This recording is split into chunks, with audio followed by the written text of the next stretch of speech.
In this video, I'm going to teach you how to connect Lovable to Cursor.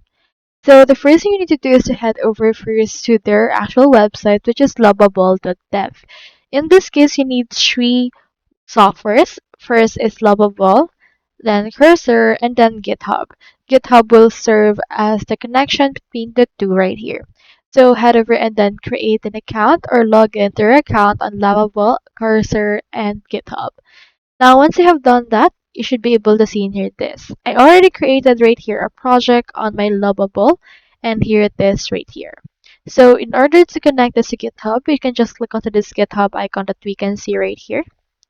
Then click onto this Connect GitHub option. And then you can see in here this. So as you can see, you can click onto this Connect GitHub option. And then you can just input right here your email or address for your actual GitHub. I'll head over and input right here mine. So let's head over and input mine right here.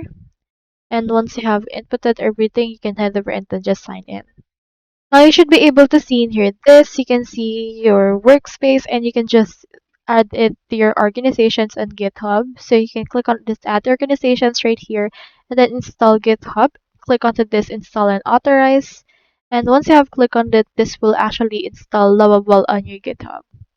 Now, once it's been connected to your GitHub, the next thing you need to do is to just connect your GitHub to Cursor. Click on Continue first right here and click on Connect. And then this will connect the project to the GitHub account that you have right here. So now this is our actual project on GitHub. Next thing we need to do is to just head over and click onto this code. You can have the option to open it on GitHub Desktop, SSH, CLL, and you can also choose in here the code spaces that you have. So into this, you can head over and then just try to clone this particular project into the cursor right here using these options. You can head over and add as file, and onto the local you can just download it, and then it should be able to be added right here. So that's all there is today, and I hope this video helped you out.